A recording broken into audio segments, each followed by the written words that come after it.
Hello, class 11 commerce. So, we have started chapter number 5 in your business studies, that is emerging modes of businesses. And today we are coming on the scope of e-businesses.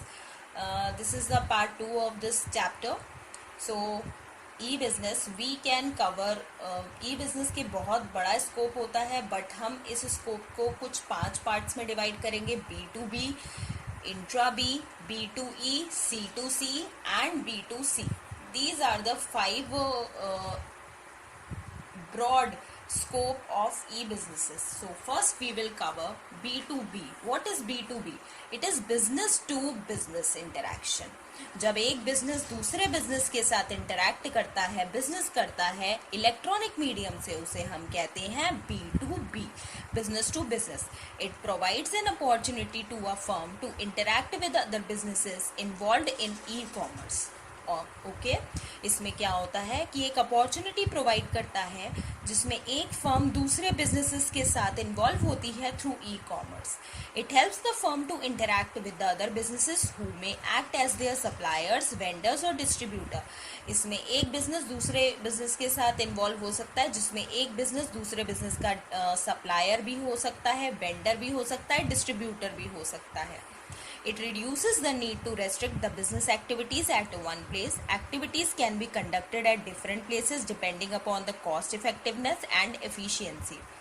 Okay, so it reduces the need to restrict the business activities at one place. इसमें क्या होता है कि जैसे business activities एक जगह पे हो रही थी, अब B2B बिजनेस में क्या होता है कि अलग अलग जगह पर अलग अलग depending upon the cost effectiveness and efficiency के अकॉर्डिंग काम होता है. Networking helps business to keep the track of their stock at various warehouses and reduce the delivery time. इसका एक बहुत अच्छा एग्जाम्पल है B2B का मारुति उद्योग लिमिटेड और Bajaj auto uses B2B to order components using B2B. Maruti Udyog limited में मतलब मारुति जो फैक्ट्री बनी हुई है वहाँ पे जो स्पेयर पार्ट्स हो गए, टायर्स हो गए, वो अलग अलग जगह से आते हैं, अलग अलग बिजनेसेस से आते हैं. ठीक है, तो ये भी एक कंपनी है, ये जहाँ से सामान मंगवा रही है वो भी एक कंपनी है. Now we are coming on the next one, that is B2C, that is business to consumer या customer interaction. It involve business firm and its customer only. इसमें कौन कौन किन किन लोगों का interaction होता है? business और उनके customers का. It provide customer an opportunity to not only shop at will but also got delivery at a place of their choice and make payment at their pleasure. इसमें क्या होता है कि कस्टमर्स को अपनी मर्जी के हिसाब से सामान खरीदने को तो मिलता है बिजनेस से, साथ में उनको उनके घर पर या उनको उस प्लेस पर जहाँ पे वो सामान चाहते हैं एक पर्टिकुलर टाइम पीरियड पर वो मिल जाता है. साथ में वो उनको ये भी फैसिलिटी होती है कि सामान मिलने के बाद पेमेंट कर सकते हैं, जिसको हम कैश ऑन डिलीवरी भी कहते हैं. It includes the entire marketing process, right from the promoting to marketing, selling, delivering and providing after sales services. E-business permits conduct of these activities at a much lower cost but high speed. इसमें क्या होता है, product के promotion से लेकर product की marketing से लेकर प्रोडक्ट को बेचा जाता है, प्रोडक्ट को आपको दिया जाता है और आफ्टर सेल सर्विसेज भी आपको प्रोवाइड करी जाती है. जैसे जो काम अमेजोन कर रही है, फ्लिपकार्ट कर रही है, इवन जो पैसा आप ATM के थ्रू निकालते हो वो भी. अमेजोन फ्लिपकार्ट में क्या होता है, ये B2C का एग्जाम्पल है. अमेजोन पे जाते हो, ये हो गया बिजनेस, यहाँ पे जाते हो, आप सामान खरीदते हो, अपने घर मंगवाते हो और कैश ऑन डिलीवरी या फिर पेमेंट जो भी मोड होता है वो सारी फैसिलिटी आपको अमेजोन देती है. आई होप आपको B2C समझ में आ गया हो.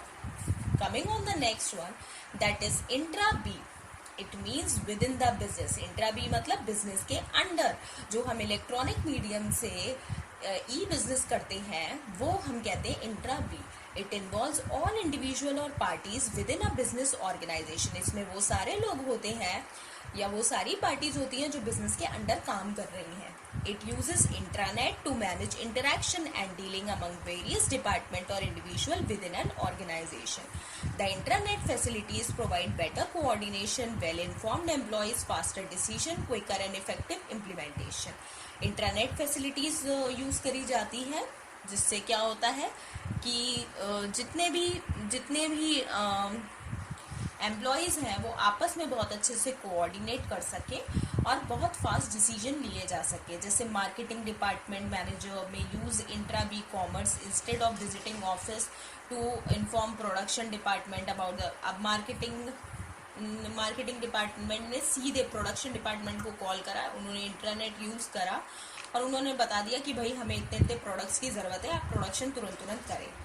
तो ये बहुत जल्दी काम होता है। तो ये हो गया intra B. So we have discuss 3, B2B, B2C and intra B, and remaining 2 we will be covering in the coming lecture. I hope students आपको ये टॉपिक समझ में आया हो। In case you have any problem then you can ask me. Thank you very much.